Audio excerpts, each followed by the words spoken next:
Necesitada, ¿qué tal? ¿Cómo estás? Bienvenida. Buenos días, José Luis. Y Jesús de las Heras, director de la revista Eclesia. Jesús, muy buenos días. Buenos días. Bueno, pues lo primero vamos a hacer, no voy a decir un resumen, porque la verdad es que los acontecimientos se han sucedido ya con mucha velocidad. Estamos en la segunda jornada del Papa en su tierra natal, ha habido eventos importantes. Nosotros hoy nos vamos a reducir a hacer una introducción, a intentar mostrar las claves fundamentales de este viaje, valorar cómo ha comenzado y desde luego ya les emplazo a que en nuestro programa del próximo viernes, en el que podremos hacer un balance completo de esta visita que está en marcha, no ha llegado todavía a su Ecuador. Pues para abrir boca vamos a empezar con un vídeo que nos muestra los primeros pasos y los primeros discursos del Papa en Berlín, un vídeo que ha preparado nuestra compañera Raquel Martín. Al corazón de Europa, a Alemania, a las entrañas de Occidente. El Papa viene a su país natal para mirar a los ojos y buscar el encuentro con el mundo secularizado, el que ha abandonado a Dios. Alemania es quizás el exponente del ateísmo y el agnosticismo, pero Benedicto XVI viene a proponer a todos los que le quieran escuchar que donde está Dios, ahí hay futuro. Lema de este viaje apostólico, el tercero a Alemania. La libertad necesita de una referencia a una instancia superior. El que haya valores que nada ni nadie pueda manipular es la auténtica garantía de nuestra libertad. El hombre que se sabe obligado a lo verdadero y al bien estará inmediatamente de acuerdo con esto. La libertad se desarrolla solo en la responsabilidad ante un bien mayor. Primera etapa, Berlín, encuentro con las máximas autoridades del país, el presidente alemán, la canciller Angela Merkel y un relevante discurso ante el Bundestag, el Parlamento germano. El Papa ha querido que este viaje tenga una fuerte dimensión ecuménica y esta visita a la cuna del protestantismo será un importante hito ecuménico. También este Papa alemán se encontrará con la comunidad judía y también con la musulmana. Y en estos 4 días de visita viene a alentar y a confirmar en la fe a los católicos alemanes que le han recibido con entusiasmo. Un pueblo cuya fe fue arrebatada con el comunismo y que ahora padece la descristianización como el resto de Occidente. Además, la Iglesia Católica alemana ha sufrido mucho por los casos de pederastia. Hay muchas heridas todavía que sanar y es posible que el Santo Padre tenga algún gesto con las víctimas. 4 días en Alemania, locomotora de Europa, motor económico de una Europa arrasada por la crisis, y que este país puede ser también vital para la recuperación de sus raíces y de su identidad. Por ello el Papa viene a ayudar a los europeos a redescubrir este camino, porque donde está Dios, ahí hay futuro. Bueno, pues este viaje que ha dado ya sus primeros pasos empieza a disolver algunas de las imágenes fantasmagóricas que se han presentado en los días precedentes.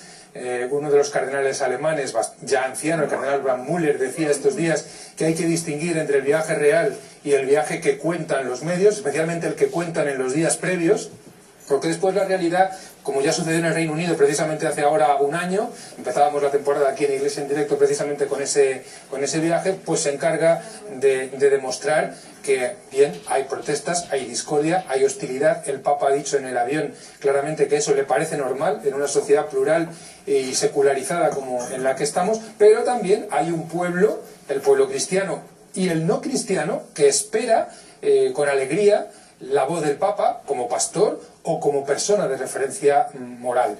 Yo creo que, aunque no podemos ahora entrar en el detalle de cada una de las intervenciones del Papa, sí podemos dar un primer vistazo al desafío que supone este viaje en todos sus elementos. Empezamos, Joaquín. Yo empezaría diciendo que España 3, Alemania 3. Acaba de empatar Alemania con España. 3 viajes a España, 3 viajes a Alemania. Y si nos remontamos un poco antes, pues qué providente es Dios que cuando Polonia estaba en el centro del huracán, en el ojo del ciclón del este y el oeste, vino un papa polaco. Y cuando Alemania, como se acaba de decir, es la locomotora económica o del país de Europa, hay un papa alemán. Y entonces yo creo que el Papa tiene también en cuenta no solo ese diálogo interreligioso judíos musulmanes, que hay muchos, o el diálogo ecuménico, pues porque está cerca de los lugares... De la cuna de la reforma, habría que decir. Sino también con la laicidad. A mí me impresiona mucho saber que en Berlín solo el 25% de los 6 millones de la diócesis de Berlín están bautizados. Todos los demás ni siquiera pertenecen a una confesión de fe cristiana. Y ese diálogo con todo lo que significa Berlín, que ha sido, me acuerdo de aquella revolución del Paseo de los Tilos, me acuerdo de haber estado allí, de haber estado en el Bundestag, hablar el Papa en el Parlamento es un hito que aquí, cuando ha venido a España, nunca ha hablado, y no te digo nada en lo que allí significa. Y luego, el hecho de que el Papa se haya atrevido a hacer este viaje, siendo él alemán, pues significa también que el catolicismo alemán va a tener una identificación con él. Por ejemplo, un cardenal alemán, cuando estuvo aquí en Madrid, vio la catedral, los seminaristas, él dijo que interiormente había pensado, yo soy de estos. Pues yo cuando ahora veo en Alemania el Papa y también las gentes que le acogen, los católicos que le acogen, también me entra en el alma decir lo mismo que ese cardenal dijo aquí en España, yo también soy de estos. Aquello de John Fitzgerald Kennedy en el Berlín dividido, soy ciudadano berlinés. Estamos ante... Nos olvidamos del viaje con motivo de la JMJ extraordinario, memorable. Es probablemente el viaje del año 2011, el viaje de Alemania. Es un viaje lleno de matices, como ya estamos indicando unos y otros. Es un viaje que, bueno, pues no es nada nuevo, porque estamos hartos de polémicas, las polémicas del Reino Unido. No nos olvidemos de las polémicas que también hubo en las vísperas de su llegada triunfal a Madrid. Incluso esta mañana, antes, o estos días antes de que realmente pudiéramos percibir y pulsar la respuesta popular, ya había medios de comunicación que decían respuesta fría en un aeropuerto, pues como mucho caben 2.000 personas, no caben muchas personas más en un aeropuerto. O las calles de Berlín. Las calles de Berlín, por distintas razones, no son las calles de Madrid, entre otras por ese 25% solo de gente que se declara creyente. Curiosamente, dentro de ese 25%, la confesión religiosa más seguida es la confesión católica. Al igual que en este momento los católicos en todo el conjunto de la República Federal son el 30,18%, y los reformados, y la reforma nace donde hoy precisamente está el Papa, en Erfurt, en el convento agustino de Erfurt, de la mano del fraile y sacerdote agustino Martín Lutero, no llegan al 30%. Son simplemente datos. En todos los sitios cuecen habas. Dentro de esa comunidad de cerca del 31% de católicos hay sus dificultades, como las hay en todos los sitios. Es el viaje a una comunidad católica, es el viaje a los hermanos cristianos, tanto de la Reforma, a quienes me está recibiendo en estos momentos, a quienes va a tener algún otro encuentro, como a los hermanos de la ortodoxia, con quienes creo que se va a reunir en Friburgo de Brisgovia este fin de semana. Es el viaje del encuentro también, y qué significativo que un papa alemán se reúna en Berlín, muy cerquita, además de donde fue la célebre noche de los cristales rotos con los judíos.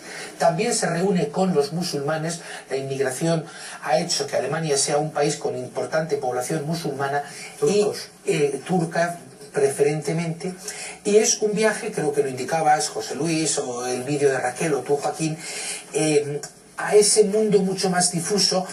Fue precisamente un obispo alemán, el cardenal de Colonia, el arzobispo Meissner, quien lo bautizó de esta manera, de la apostasía silenciosa. Porque quizá no estamos en épocas en las que los planteamientos del ateísmo sean los decimonónicos, aquel llamado ateísmo científico, cuanto sí de un ateísmo práctico, de una apostasía práctica o silenciosa. Es un viaje, estamos todavía empezándolo, interesantísimo, con lo cual a los televidentes de esta antena nuestra, 13 Televisión, tienen la oportunidad de seguirlo a través de las distintas transmisiones que ya empezaban ayer en el aeropuerto y en el castillo de Bellavista de Berlín.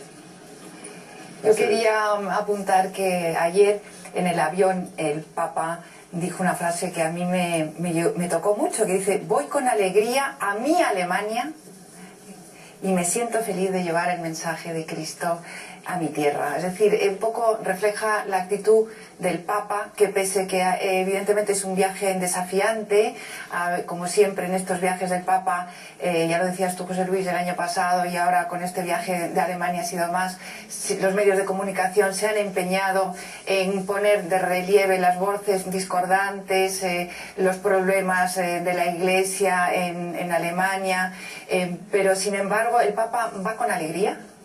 Y llega a su tierra natal con un mensaje de esperanza, precisamente en estos momentos en donde en todos nuestros medios de comunicación, en todas las televisiones, no se habla más que de economía. Y él trae una palabra de aliento, de esperanza, esas certezas que también en la sociedad alemana, aunque digamos haya un porcentaje que va a la baja de cristianos bautizados, sin embargo el hombre anda sediento de verdades, sediento de certezas, y el Papa lo sabe, y el Papa va y ya lo está haciendo, a traer esa esperanza de alegría y esa palabra de esperanza y alegría en medio de esta crisis económica. Y yo creo que es providencial precisamente que el viaje del Papa se haga en estos momentos en que, digamos, en estos aspectos todo está tan revuelto y parece que lo único que puede arreglar el mundo y nuestra sociedad es la economía.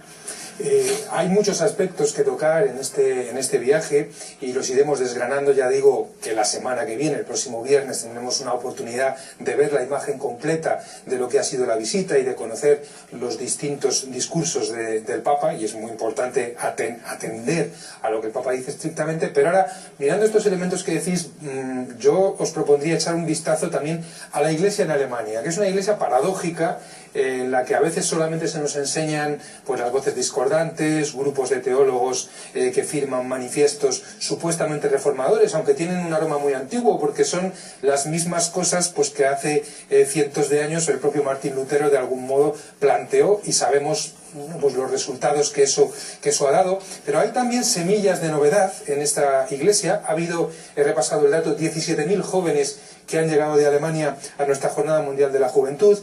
Hay una digamos, generación nueva de sacerdotes y de seminaristas, y hay movimientos nuevos que se están implantando, algunos con una fuerza evangelizadora.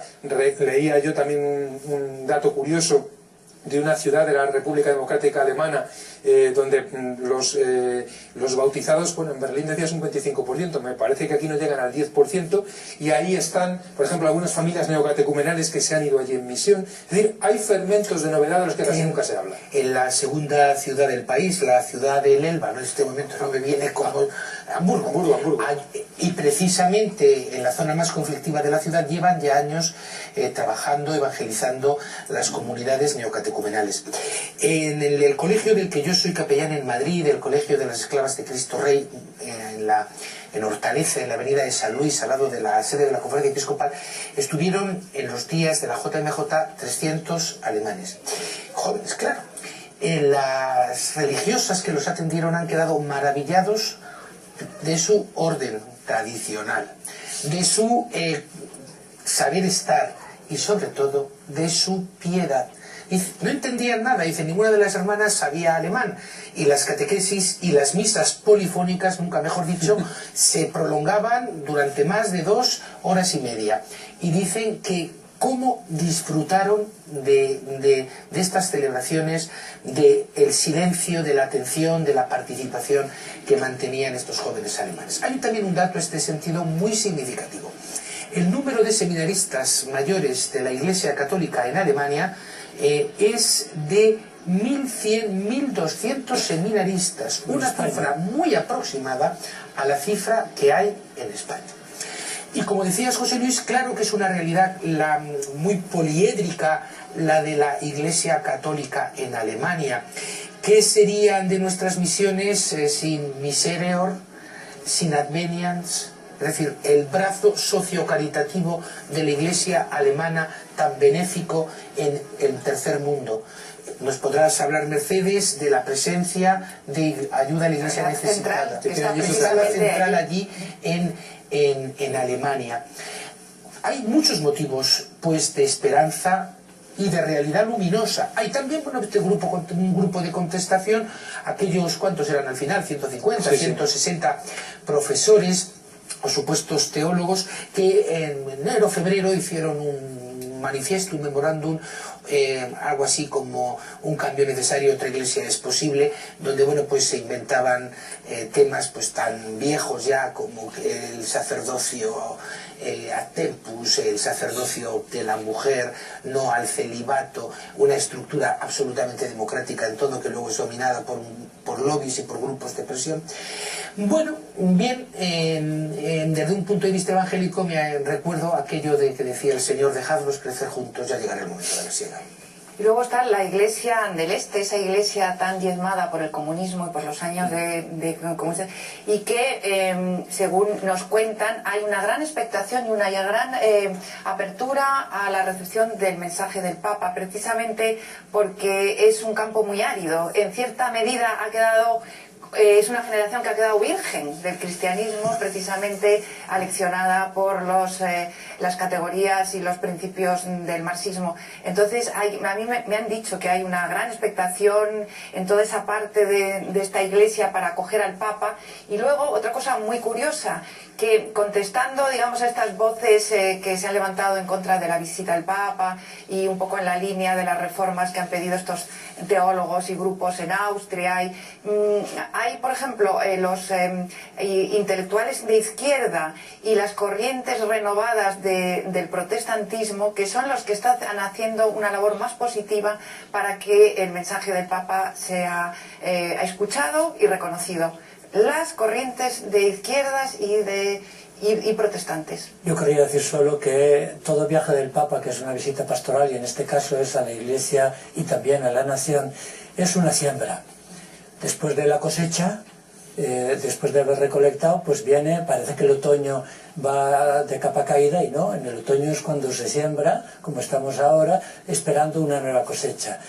Yo espero que este viaje del Papa, todos los viajes del Papa a todas las naciones, cuando yo estaba en la Comisión Episcopal de Seminarios y después lo he ido siguiendo, a las naciones que ha ido el Papa ha habido un repunte en el número de seminaristas y en la vida consagrada, porque ese repunte significa que, como es la entrega de toda la vida, pues es significativo de lo que pasa también en la entrega de otros muchos cristianos. Y lo mismo que aquí ha habido una siembra, y estoy esperando que haya verdaderamente un repunte aquí en Madrid y en España, pues también lo haya en Alemania. Bueno, decía el Papa en su primer discurso delante del presidente federal, ha hablado del tema de la libertad, que es uno de los grandes temas, la libertad y la verdad, uno de los grandes temas, digamos, de frontera de nuestra crisis de civilización, y que están en el meollo del magisterio de Benedicto XVI. Y evocaba una frase de un obispo alemán, von Ketteler, uno de los precursores de la doctrina social en su forma moderna, que decía que la religión necesitaba de la libertad, pero también la libertad necesitaba de la religión. ¿Qué gran verdad es esa? No se puede aceptar la fe sino en la libertad, y por eso el Papa no tiene miedo a medirse con las protestas, pero también con la sed, con los interrogantes de la gente.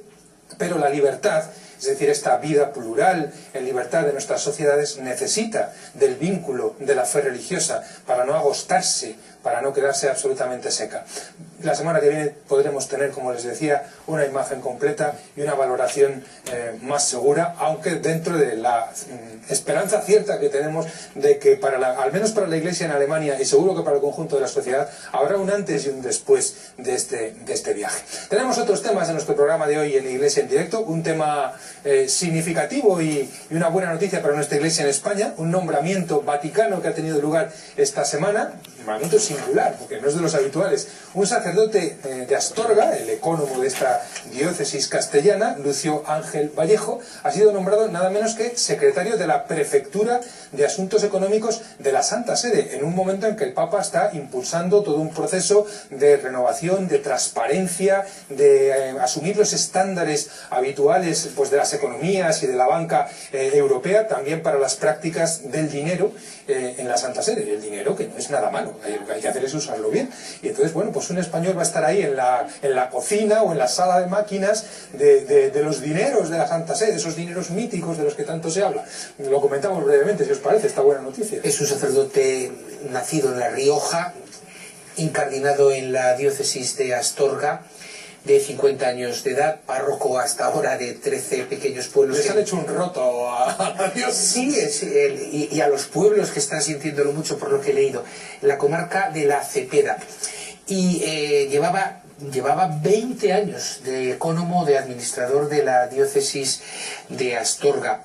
Su perfil es el perfil de un pastor en primer lugar, porque junto a esta responsabilidad de ser el ecónomo de una diócesis, para colmo rural, extensísima, en 3 provincias civiles, León, Lugo y Orense, en 2 comunidades... Zamora. Y Zamora, efectivamente, en 2 comunidades autónomas y en 4 provincias. El perfil de un sacerdote y también un perfil técnico. Él ha estudiado, aparte de teología, ha estudiado Derecho. Creo que formaba parte del comité de gestión de los ecónomos de las diócesis españolas, que es este comité de gestión es un organismo que existe en la Conferencia Episcopal Española, coordinado por el gerente vicesecretario Fernando Jiménez, a su vez presidente de este canal de televisión 13. Y el perfil técnico junto al perfil sacerdotal creo que nos ofrece una garantía, junto a la que citaba José Luis. El 1 de enero entró en vigor una ley severísima de cara a la transparencia en las cuentas vaticanas. Por otra parte, la Iglesia española, que habitualmente ha tenido altos cargos en la Curia Romana, sale de nuevo reforzada, porque antes Joaquín y yo contábamos, y creo que es el 9º alto cargo de la Iglesia española en la Curia Romana, desde el cardenal Cañizares hasta 4 o 5 subsecretarios, y el que tiene rango de número 2 de un 4 secretarios. 4 secretarios, entre ellos Monseñor, sin ser obispo, Vallejo Balda, Monseñor Ladaria, nada menos que en Doctrina de la Fe, y Monseñor Celso Morga, riojano, en clero, arzobispo, y un vitoriano en textos legislativos. Bueno, Ortiz. brevemente, que nos vamos a la pausa. No, con una noticia como esta, cuando uno lee el periódico, o la radio, o la televisión y se entera de esto, dice, wow, de Astorga se podría decir que no se sabe de Astorga, pero de Astorga puede salir algo bueno, y es que, claro que sale. Eso indica que hay muchas personas que están trabajando en las diócesis y que son capaces de ir desde las cuentas de Astorga hasta las cuentas de la Santa Sede, pero a lo mejor nunca irán, porque, como decía un sacerdote con gracia, para ser un alto cargo hace falta 3 cosas. Primero, valer, porque claro, si no vales. Segundo, querer, porque si te lo ofrecen y no aceptas. Y tercero, que te nombren. Pues aquí se han dado todos los factores.